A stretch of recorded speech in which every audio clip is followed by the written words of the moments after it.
gentleman might be a stretch. All right. When you're governor of North Carolina, could you support the end of representative democracy and the beginning of true democracy? Why do we need these representatives anymore? So the short answer is, as governor of North Carolina, I would not be able to end representative democracy. But what I could do is I could start moving it in the direction of more local control and local authority. It is so much easier to hold a mayor, a county commissioner, a town councilman accountable for their actions on the dais than it is a senator, a governor, right, or even a president. What we want is local accountability. That's the first step. Because right now, if we don't like what Governor Cooper is doing or what the General Assembly is doing, what choice do we have but to suffer through it? But if we don't like what our city council is doing, it's easy for us to show up at a city council meeting, voice our discontent, and for them to actually do something about it. You know, local governments are always far more responsive to the people who live in those areas, and it's easier to gather support for a cause. And so moving in the direction of more local control is a way to make sure that our interests are better served and that we don't have to necessarily suffer the flights of fancy from men in marble halls from a faraway capital. Did that answer your question? Sort of, but you can move the control anywhere you want. You still have the government. Why not have most of the decisions in the hands of the people? When I was growing up in the 60s, right, the argument against that was it takes too much time. People are busy, they're working, they can't do this. We need professional politicians. We don't. We can vote instantly on thousands of things a year. Why do we need these people representing us? Yeah, so the question is, if we can live and make many choices on thousands of things in our daily lives, why do we need people representing us? That's the question.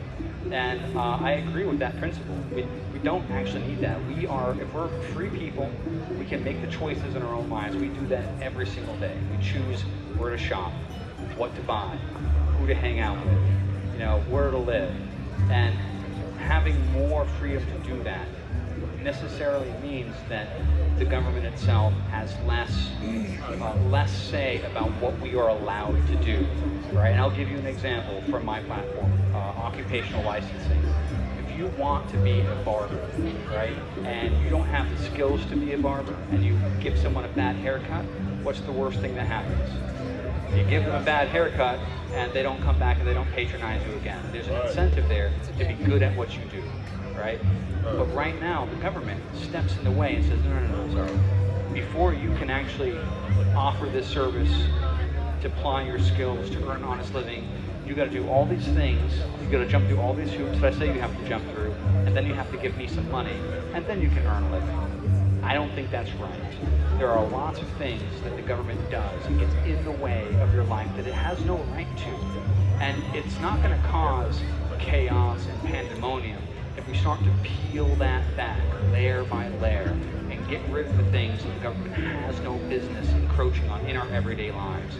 Operating a business, buying and selling products that we want, living the life that we want to live, and not be free of mind that we don't have to worry about, our life savings being taken from us if we have a tail out, right? Being put in jail for just having some plants on our person, but not hurting anybody else, right? There are victimless crimes that are being enforced that ruin lives and take away freedom and liberty.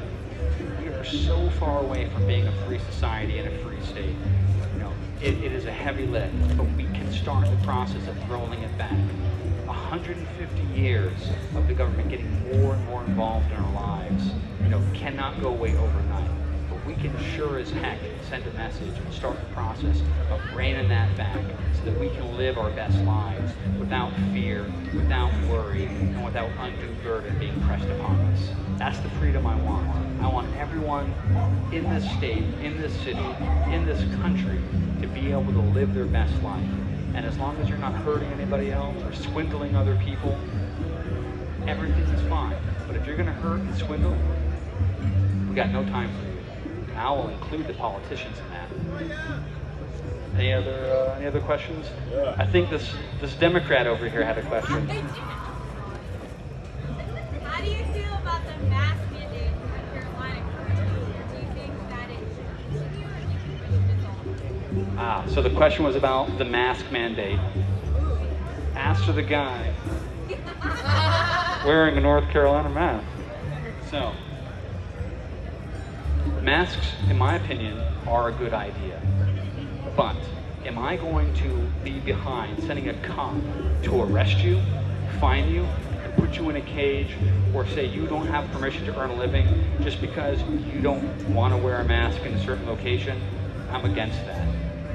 There are lots of businesses, like this very one that we're at, that say, if you're going to be here, we want you to feel free, we want you to feel safe, we want you to be comfortable, wear a darn mask. Cool. Private property, they absolutely have the right to do that. We know, and granted, when the mask mandates were first put into place, we didn't have this information. We didn't know how contagious the disease was, how dangerous it was. Like, there's a lot of unknowns. So, but we do know that if you're outside, the risk of transmission is a lot less. That's why there's a lot of, people are more comfortable going outside. We do know that if you're inside, probably a good idea to wear a mask. So why not do that? But to tell businesses you do not have permission to open, you do not have permission to have patrons, you do not have permission to earn a living, I think that's wrong. Because here's the thing. At the end of the day, it costs money to pay the bills. Food needs to be put on the table. People need to be able to afford those things. And most people have to work in order to keep a roof over their head, to keep their families fed, to pay their bills, and to have the idea that the government will say, your job is not mandatory, is not essential, but we're not going to tell you which bills are non-essential or non-mandatory. I think that's wrong.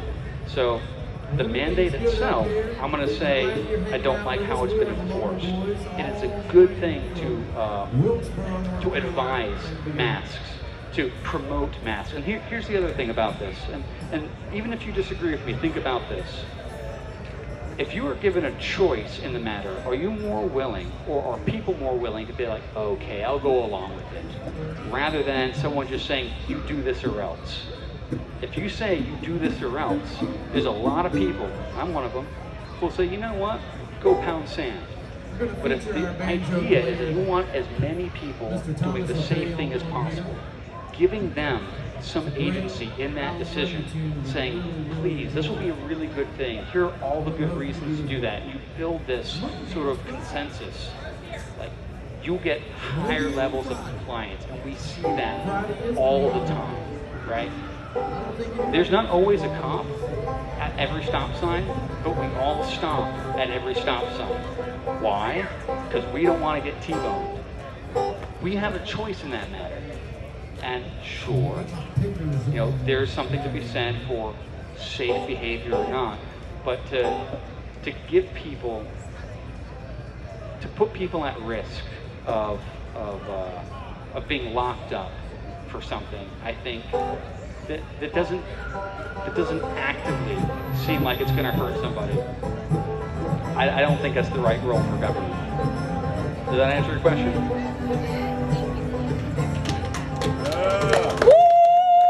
Well, folks, it looks like we have some awesome music. I can hear a banjo. So if you all have a question that has not been asked or answered, come see me afterwards and I'll just tell you directly. Mask or no mask, your choice. Thank you very much.